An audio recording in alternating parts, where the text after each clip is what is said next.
جناب پیر طریقت رہبر شریعت پیر غلام مصطفیٰ ظفر صاحب محمدی قادری حیدری آپ سے مخاطب ہو رہے ہیں۔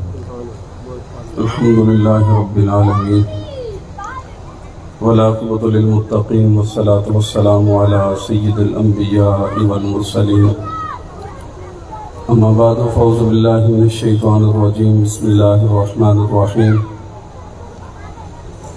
الا ان اولیاء اللہ لا خوف علیہم ولا هم یحزنون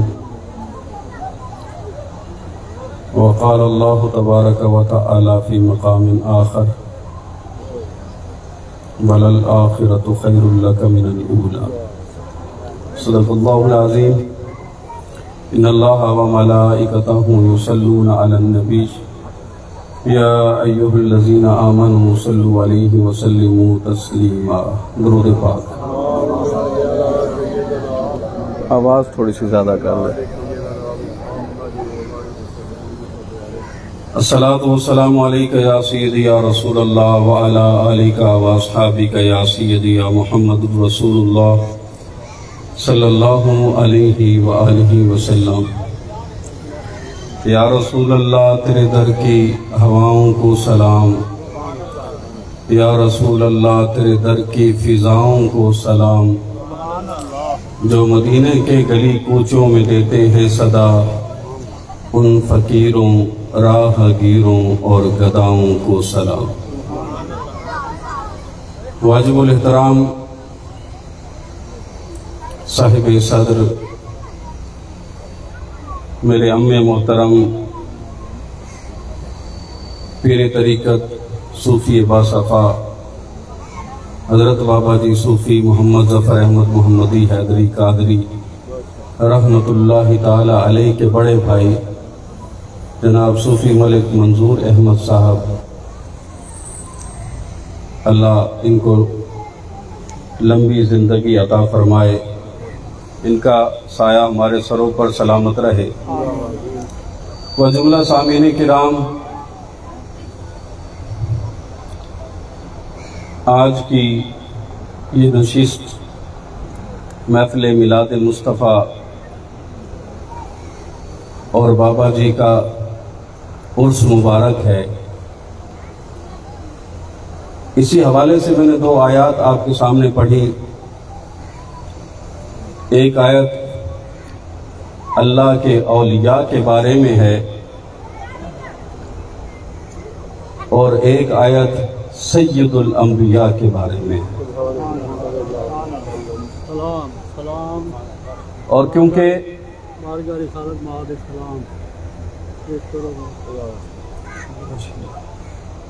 یہ بابا جی کا عرس ہے تو درمیان میں کلام بابا جی کے بارے میں بھی ہوگا۔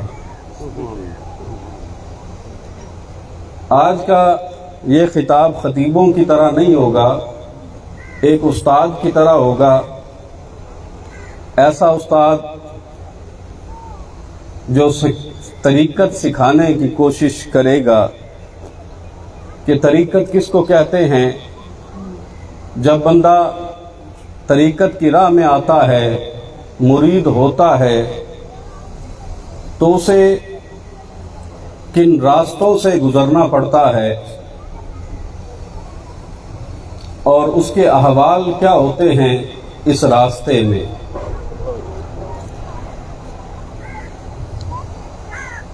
ایک غیر مسلم بندہ کلمہ پڑھ کے اسلام میں داخل ہوتا ہے، اور مجھے کوٹ سوچان کے خلیفہ محمد عارف صاحب نے بتایا کہ یہاں پہ ایک نو مسلم جو کہ پہلے عیسائی تھا وہ مسلمان ہوا اور آج اس مجلس میں موجود ہے، مسلمان ہو گیا آپ کے علاقے میں۔ مسلمان ہونے کے بعد بندہ سب سے پہلی چیز جو اسے ضرورت ہوتی ہے، جس مقام میں وہ داخل ہوتا ہے وہ مقام توبہ ہے کہ مسلمان توبہ کرتا ہے، اور جب بندہ مرید ہوتا ہے، مرید کا مطلب ہے اللہ کا ارادہ کرنے والا، تو اللہ کا ارادہ کرنے والا بھی اپنے پیر کے ہاتھ پر توبہ کرتا ہے۔ تقویٰ ہے جسے ورع کہا جاتا ہے طریقت کی اصطلاح میں۔ اب بندے نے توبہ کر لی، اللہ کا ارادہ کر لیا، اور جب بندہ اللہ کا ارادہ کر لے اسے پھر کسی اور کا ارادہ نہیں کرنا چاہیے۔ ایک بندہ تھا، وہ سارا سال مسجد میں اس نیت کے ساتھ نمازیں پڑھتا رہا کہ لوگ میری نمازوں کو دیکھ کے مجھے متولی بنا دیں گے۔ ایک سال گزر گیا، ایک رات، ایک سال بعد اس پر اللہ کی رحمت ہوئی، اس نے اللہ کی بارگاہ میں توبہ کی اور کہا یا اللہ میں سارا سال تیرے غیر کی نیت کے لیے نمازیں پڑھتا رہا، آج میں تیری بارگاہ میں توبہ کرتا ہوں کہ میں متولی نہیں بنوں گا، اب نماز پڑھوں گا تو تیرے لیے پڑھوں گا۔ اور یاد رکھیں، جب بندہ کوئی دعویٰ کرتا ہے، توبہ کرتا ہے، تو پھر آزمائش بھی ہوتی ہے۔ رات اس نے توبہ کی، صبح کے وقت سارے مقتدی اکٹھے ہو کے آ گئے کہ ہم نے آپ کو پورا سال دیکھا، آپ کی نمازوں کو دیکھا، آپ کے طور اطوار کو دیکھا، ہم آپ کو متولی بنانا چاہتے ہیں۔ تو اس نے کہا نہیں، میں اس مسجد کا متولی نہیں بننے والا۔ اور دل میں بات یہ تھی کہ اس نے اللہ کے ساتھ عہد کیا تھا کہ اب میں تیری نماز پڑھوں گا، تیرے علاوہ کسی اور کے لیے نماز نہیں پڑھوں گا۔ مختصر۔ پھر اس کے بعد جب بندہ توبہ کر لیتا ہے گناہ کبیرہ سے اور گناہ صغیرہ کو بھی چھوڑ دیتا ہے، تو پھر وہ داخل ہو جاتا ہے تقویٰ میں، مقام تقویٰ میں۔ تو شریعت کا دوسرا مقام تقویٰ ہے، اور بزرگان دین حضرت امام ابو حنیفہ رضی اللہ تعالیٰ عنہ، ان کے تقویٰ کا یہ عالم تھا کہ جس کو وہ قرض دیتے تھے اس مقروض کی دیوار کے سائے میں گرمی میں کھڑے نہیں ہوتے تھے۔ اس کو کہتے ہیں تقویٰ۔ اور ایک بزرگ تو اس سے بھی بڑھ گئے، انہوں نے بیج خریدے، کاشتکار تھے، دوسرے ملک سے، دوسری سلطنت سے اپنے ملک میں آ گئے۔ جب بیجوں کو کھولا اس میں 2 چیونٹیاں تھیں، انہوں نے بیج کو نکال لیا، چیونٹیوں کو اٹھایا اور یہ کہہ کے کہ میں نے ان کو ان کے وطن سے جدا کیا ہے، واپس اسی ملک میں جا کے چیونٹیوں کو چھوڑ آئے خرچہ کر کے۔ اور ایک بزرگ تو ایک دیوار کے پاس آئے اور رونا شروع کر دیا، تو کسی نے کہا کیا معاملہ ہے؟ کہا یہ میرے ہمسائے کی دیوار ہے، میں نے اپنا ناک صاف کرنے کے لیے ہمسائے کی اجازت کے بغیر مٹی لی تھی، میں تو اپنے اس گناہ پر روتا ہوں۔ پھر اس سے آگے، اور یاد رکھیں جب بندہ تقوی اختیار کر لیتا ہے تو اس کے تقوی کی وجہ سے اس کے پاس دنیا آتی ہے، دولت آتی ہے، پھر اس سے آگے مقام شروع ہو جاتا ہے طریقت کا۔ یہ تو آپ نے سنا ہوگا کہ پہلا مقام جس میں 2 مقام ہیں، توبہ اور تقوی، اس کو مقام شریعت کہا جاتا ہے۔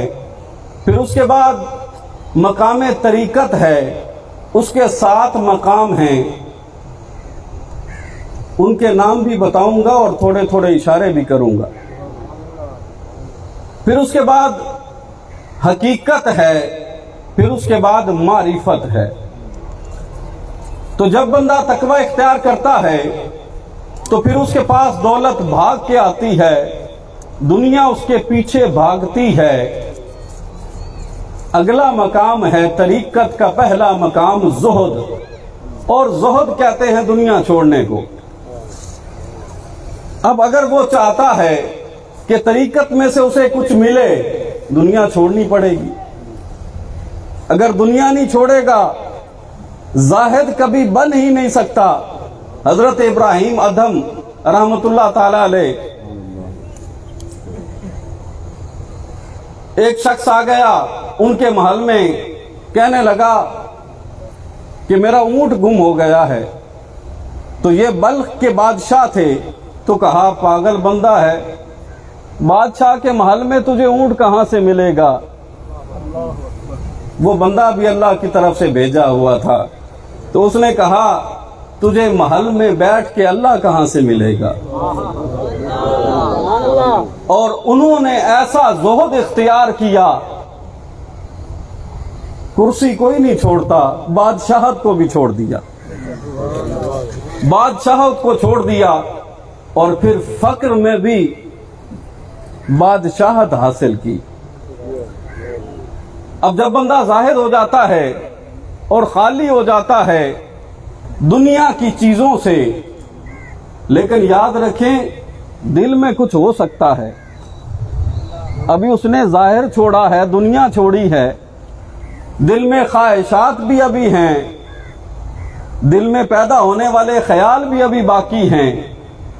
تو جب اس نے دنیا کو چھوڑ دیا، زہد کو اختیار کر لیا، اگلا مقام فقر اس کی انتظار میں ہے، فقیری اس کی انتظار میں ہے۔ اب فقیری کا تقاضا کیا ہے؟ فقیری کا تقاضا یہ ہے نہ ہاتھ میں کچھ ہو نہ دل میں کچھ ہو۔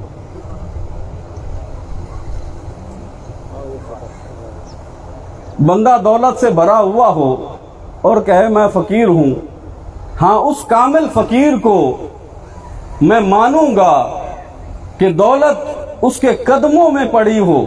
جس طرح حضرت بہاؤالدین زکریا رحمۃ اللہ تعالی علیہ کے پاس ایک شخص آ گیا،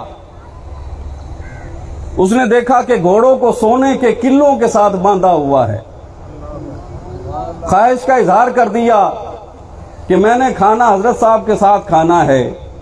اور جب کھانا کھایا تو آپ نے شوربے میں سوکھی ہوئی روٹی کے ٹکڑے ڈالے اور کھانا شروع کر دیا۔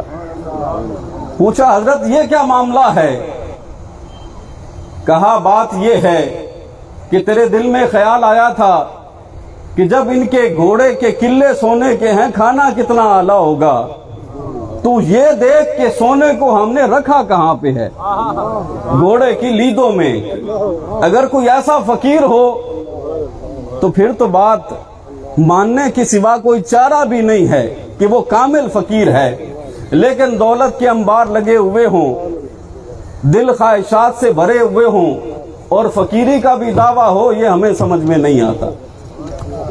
زہد سے ہاتھ خالی ہوتا ہے، فقر سے دل بھی خالی ہوتا ہے۔ فقر کا تقاضا یہ ہے کہ دل سے بندہ خواہشات کو نکال دے، اس کے دل میں کوئی خواہش نہ ہو۔ اور بزرگان دین اپنے دل پر نظر رکھتے ہیں، اور مشہور واقعہ میں اشارہ کر کے آگے چلوں گا۔ حضرت شیخ عبد القادر جیلانی محبوب سبحانی، خبر آئی کہ جہاز تھا مال کا لدا ہوا، ڈوب گیا، سر نیچے جھکایا، کہا الحمدللہ۔ پھر کچھ وقفے کے بعد خبر آئی کہ جہاز سلامت ہے، ڈوبا نہیں ہے، پہلی خبر غلط تھی، کہا الحمدللہ۔ پوچھنے والے نے پوچھ لیا، ڈوبنے پر بھی الحمدللہ، تیرنے پر بھی الحمدللہ، تو فرمایا میں نے کون سا یہ جہاز پر پڑی ہے؟ جب جہاز ڈوبا اور خبر آئی، میں نے اپنے دل کو دیکھا کہ کہیں یہ کانپا تو نہیں ہے، اس میں کوئی ملال تو پیدا نہیں ہوا۔ میں نے اپنے دل کو سلامت پایا میں نے پڑھا الحمدللہ۔ اور پھر جب دوسری خبر آئی کہ جہاز سلامت ہے، میں نے سر جھکا کے دل کو دیکھا کہ کہیں خوشی سے اچھل تو نہیں رہا، لیکن دل میرا قائم تھا۔ میں نے کہا الحمدللہ۔ یہ کامل فقیر ہوتے ہیں، اور کامل فقیر ایسے ہوتے ہیں کہ وہی اللہ کے اولیاء ہوتے ہیں۔ اور یاد رکھیں، ولایت کی ابتدا یہی فقر سے ہو جاتی ہے۔ یہ فقر، فقیری اور بھوک پہلا راز ہے، بندے کو دیا جاتا ہے۔ جو چھپا گیا فقر میں سے حصہ پا جائے گا، جو بھوک نہ چھپا سکے اسے فقیری میں سے کچھ نہیں ملے گا۔ اس لیے کہ راز اس کو بتایا جاتا ہے جو ایک راز کو چھپا سکے، جو پہلا ہی نہ چھپا سکے، بھوک کا بھی رونا روئے، اسے فقیری کا دوسرا راز نہیں ملتا۔ اب فقر کا تقاضا کیا ہے؟ فقیر کی صفات کیا ہیں؟ فقیر کی پہلی صفت ہے کہ وہ صبر کرتا ہے۔ وہ صبر کرتا ہے اور اللہ کی طرف سے آئی ہوئی ہر چیز پر صابر رہتا ہے۔ نہ ملے تو صبر کرتا ہے، مل جائے تو شکر کرتا ہے۔ میں نے شکر کرنے والے ایک بندے کو دیکھا، میرے ہی خاندان کا ایک بوڑھا جس کا نام تھا محمد صالح، میں نے اپنی آنکھوں سے دیکھا۔ اس کو سانس کا مسئلہ تھا، کئی منٹ اس کو سانس نہیں آتا تھا، اور جب بھی سانس آتا تھا تو پہلا لفظ نکلتا تھا شکر الحمدللہ۔ کیونکہ شیخ سعدی فرماتے ہیں کہ ہمیں ہر ایک سانس پر 2 شکر واجب ہیں۔ اندر جائے باہر نہ آئے تو کتنی مشکل ہوتی ہے، اور باہر آ کے اندر نہ جائے تو پھر کتنی مشکل ہوتی ہے۔ تو یہ فقیر جب مل جائے تو شکر کرتے ہیں، نہ ملے تو صبر کرتے ہیں۔ اور اسی طرح ایک اللہ کا ایسا ہی ولی اپنے سے بھی بلند مرتبے والے کے پاس چلا گیا، تو پوچھا کیا حال احوال ہیں؟ تو کہا مل جائے تو شکر کرتے ہیں، نہ ملے تو صبر کرتے ہیں۔ اس کامل ولی نے فرمایا کہ ہمارے علاقے کے کتے بھی ایسے کرتے ہیں، مل جائے تو شکر کرتے ہیں، نہ ملے تو صبر کرتے ہیں۔ عرض کی پھر ہم کیا کریں؟ کہا جب مل جائے دوسروں کو دے دو۔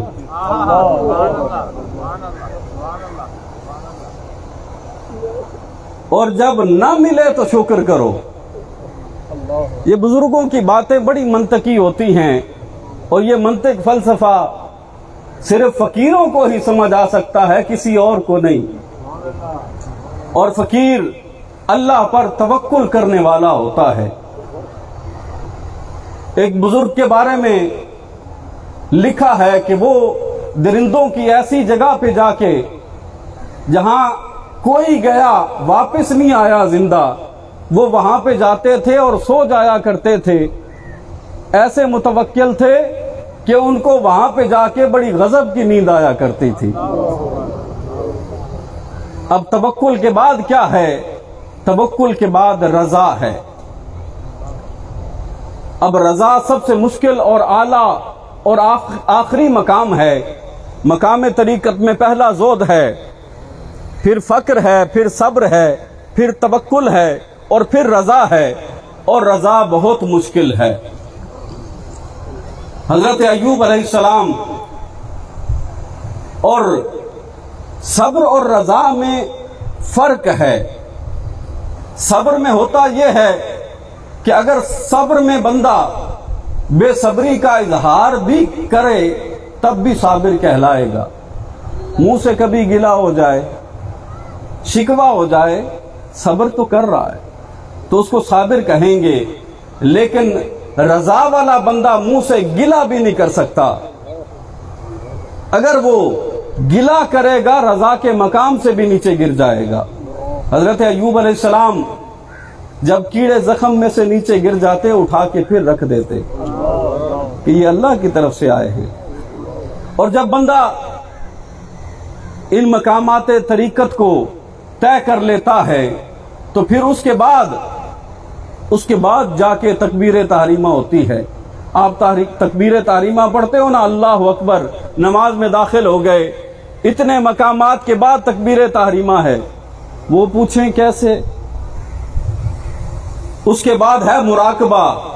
مراقبہ مقامات میں بھی ہے اور احوال میں بھی ہے۔ جس طرح تکبیر تحریمہ نماز سے باہر شرائط میں بھی ہے اور فرائض میں بھی ہے۔ اب مراقبہ کیا ہے؟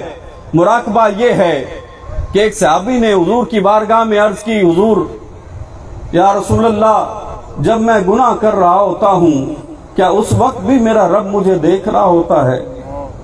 حضور نے فرمایا ہاں۔ اس صحابی نے اللہ اکبر کا نعرہ لگایا اور جان دے دی۔ اتنا کامل مراقبہ کہ اللہ دیکھ رہا ہے، اور مجھے اللہ اس وقت بھی دیکھتا ہے جب میں گناہ کرتا ہوں۔ اور جب یہ کیفیت بن جاتی ہے کہ اللہ دیکھ رہا ہے، اللہ دیکھ رہا ہے، اللہ دیکھ رہا ہے، اب یہ مراقبہ مقام حقیقت میں پہلا حال ہے جو طاری ہوتا ہے۔ یہ پہلی حالت ہے جو طاری ہوتی ہے کہ اللہ دیکھ رہا ہے۔ اس حالت کے بعد جب بندہ ہر وقت یہی گمان کرتا ہے، یہی مراقبہ کرتا ہے، تو پھر اسے قرب نصیب ہوتا ہے، وہ اللہ کے قریب ہوتا ہے، اسے اللہ کا قرب نصیب ہوتا ہے۔ اور اللہ کا قرب جب اسے نصیب ہوتا ہے تو اس کی حالتیں مختلف ہوتی ہیں۔ کبھی وہ اللہ کی محبت میں سرشار ہوتا ہے، کبھی اللہ کا خوف اس پر غالب ہوتا ہے، کبھی اللہ سے امید لگاتا ہے، تو کبھی اللہ کے ساتھ مانوس ہوتا ہے، تو کبھی اللہ کے شوق میں اڑتا ہے۔ جس طرح حضرت ابراہیم خلیل اللہ علیہ السلام جب آقا علیہ السلام معراج پہ تشریف لے گئے، حضور فرماتے ہیں میں نے حضرت ابراہیم کو اللہ کے عرش کے پائے کے ساتھ ٹیک لگائے ہوئے بیٹھے دیکھا۔ اب اللہ کا دوست اللہ کے عرش کے پائے کے ساتھ اللہ کے قرب میں، اللہ کے انس میں ٹیک لگا کے سکون سے بیٹھا ہے۔ اسی کو قرب کہتے ہیں۔ اور انس کیا ہے؟ جب بچہ ماں کے پاس آتا ہے تو بڑا مانوس ہوتا ہے، اور اتنا مانوس ہوتا ہے کہ اگر کسی اور کے ہاتھ میں رو رہا ہو، ماں کی گود میں آ کے چپ کر جاتا ہے، اسے سکون آ جاتا ہے، سکون آ جاتا ہے۔ جب بندہ قرب میں آتا ہے تو پھر اس کے اوپر محبت غالب ہوتی ہے، اور جب اس کے اوپر محبت غالب ہوتی ہے تو یاد رکھیں محبت نام ہے موافقت کا، اطاعت کا۔ جو بندہ دعویٰ کرے کسی کی محبت کا اور اس کا حکم نہ مانے، یاد رکھیں وہ اس محبت میں جھوٹا ہے۔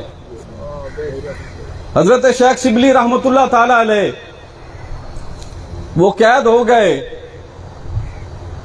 کیونکہ بزرگان دین کے منہ سے شطحیات نکلتی ہیں، اور یہ ایسے کلمات ہوتے ہیں جو عام لوگوں کو سمجھ نہیں آتے۔ ناقص لوگوں کی شطح بھی ناقص، کامل لوگوں کی شطح بھی کامل ہوتی ہے۔ علم والا بندہ تو اس بات کو سمجھ چکا ہوگا، وضاحت کرنے کا میرے پاس وقت نہیں ہے۔ تو لوگ آئے ملنے کے لیے، تو آپ نے پوچھا کون ہو؟ کہا ہم آپ سے محبت کرنے والے ہیں۔ آپ نے روڑے اٹھائے اور مارنے شروع کر دیے، لوگ بھاگ گئے۔ فرمایا دعویٰ میری محبت کا کرتے ہو اور میری مصیبت پر صبر نہیں کرتے، تم کیسے محب ہو؟ کیسے محب ہو کہ محبوب کی طرف سے جو مصیبت آئے اس پر بھی صبر کرنا لازم ہے۔ جو دعویٰ محبت کا کرے، حضور کے ساتھ عشق کا دعویٰ کرے اور حضور کا کہنا نہ مانے، ہمیں اس بات کی سمجھ نہیں آتی۔ آگے چلتے ہیں. قرب کے بعد کیا اسے محبت ہوتی ہے اور کبھی اس کے اوپر خوف غالب آتا ہے. وہ اللہ سے ڈرتا ہے اور کبھی اس کو امید لگتی ہے.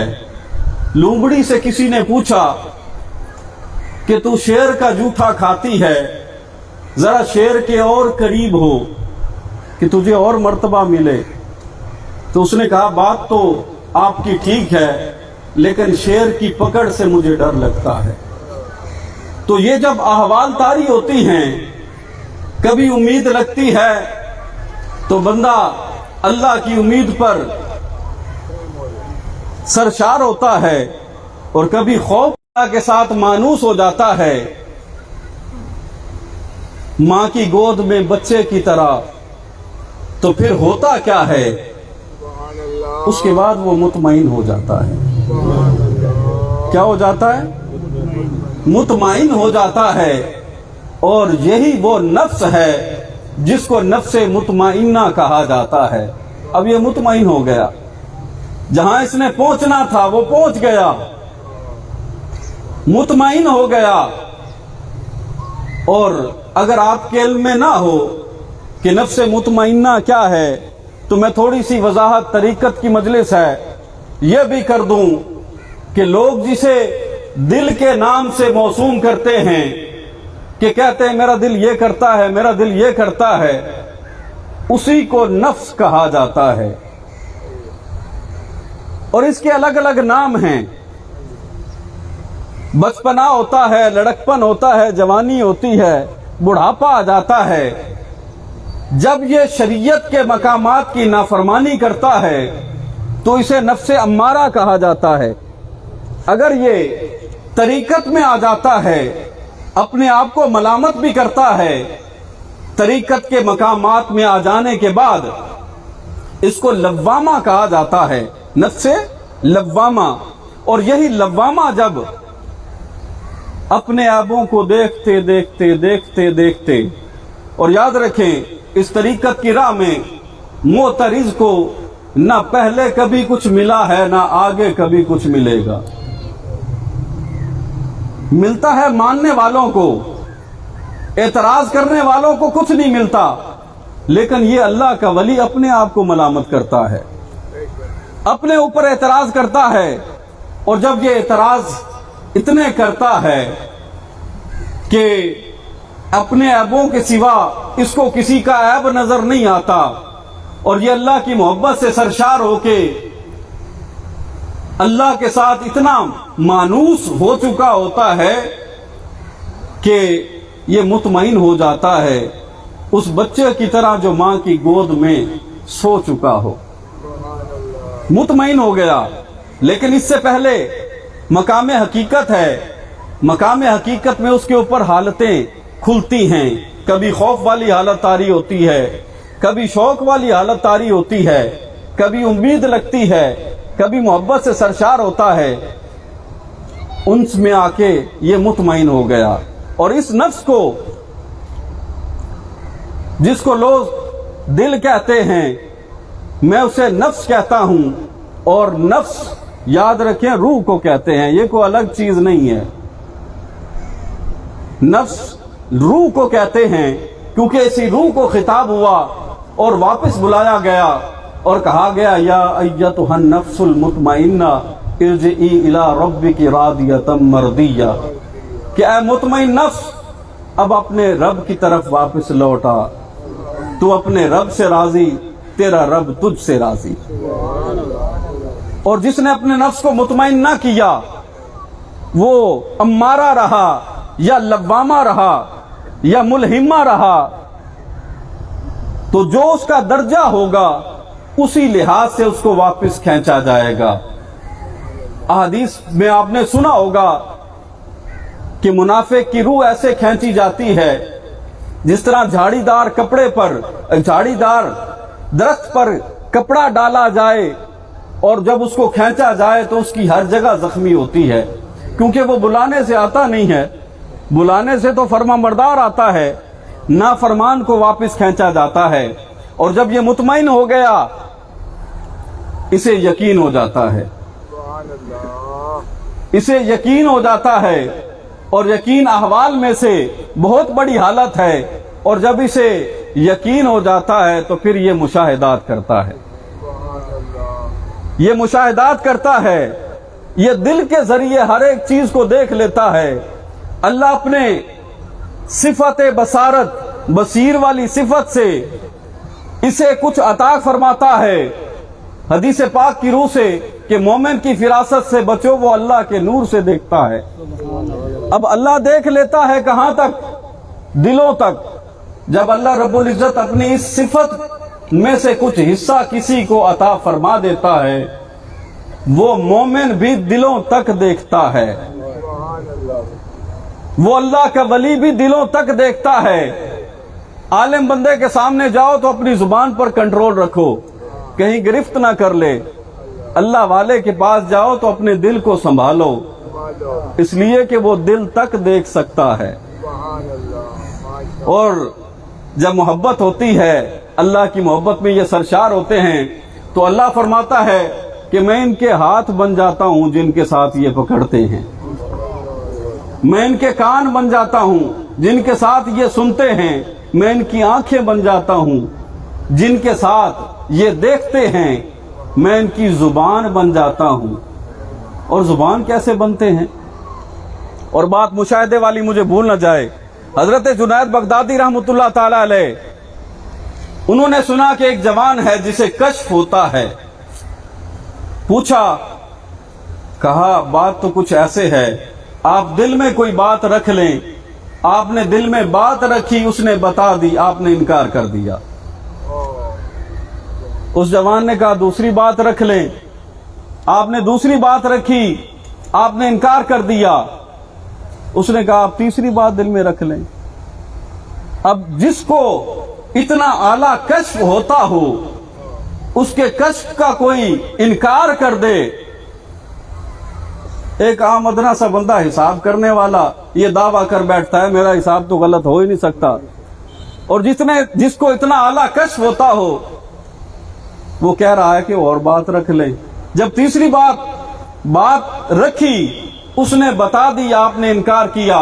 عرض کی حضور آپ بھی سچے لوگوں میں سے ہیں، لیکن میرا دل جھوٹ نہیں بولتا، میرا دل جھوٹ نہیں بولتا۔ تو یہ مومن دلوں تک دیکھتے ہیں۔ جب یہ دلوں تک دیکھ لیتے ہیں، جب اللہ اپنی طرف سے ان کو سننے کی طاقت عطا فرما دیتا ہے، اور حضرت شیخ عبد القادر جیلانی وہ فرماتے ہیں کہ کامل فقیر وہ ہے جسے کن فیکون میں سے حصہ مل جائے،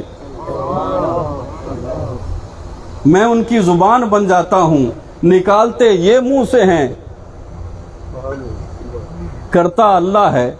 حضرت داتا علی حجویری کا واقعہ معلوم نہیں ہے آپ کو کہ ایک شخص آصف بن برخیہ اور بلقیس کے تخت والا واقعہ سوچتے ہوئے داتا صاحب کے پاس آ گیا کہ یہ کیسے ہو سکتا ہے کہ بلقیس دروازے پر کھڑی ہو اور حضرت سلیمان علیہ السلام حکم فرمائیں کہ بلقیس دروازے پر ہے، کوئی بندہ اس کے ملک سے دوسرے ملک کی ملکہ تھی، اس کا تخت لے آئے، جن کھڑا ہوا اس نے کہا میں آپ کی مجلس ختم ہونے سے پہلے لے آؤں گا۔ آپ نے فرمایا نہیں، مجھے اس سے بھی جلدی چاہیے۔ آپ دعا بھی فرما سکتے تھے، لیکن نہیں، اللہ کے ولی کی کن فیکون کی صفت کا اظہار فرمانا چاہتے تھے۔ ایک بندہ کھڑا ہوا جس کا قرآن میں ذکر ہے، آصف بن برخیہ، اللہ فرماتا ہے کہ جس کے پاس کتاب کا تھوڑا سا علم تھا، اس نے کہا میں آپ کی آنکھ جھپکنے سے پہلے لے آؤں گا۔ انگریز بڑا حیران ہوا کہ یہ کیسے ہو سکتا ہے کہ ایک پلک میں تخت دوسرے ملک سے آ جائے۔ داتا صاحب کے پاس حاضر ہوا، آپ نے اسے اس کی گھر کی پیالی میں چائے پیش کی، دوسرے ملک سے آیا تھا، اب پیالی کا پیش کرنا تھا، اسے بات سمجھ آ گئی۔ تو یہ دلوں تک دیکھتے ہیں۔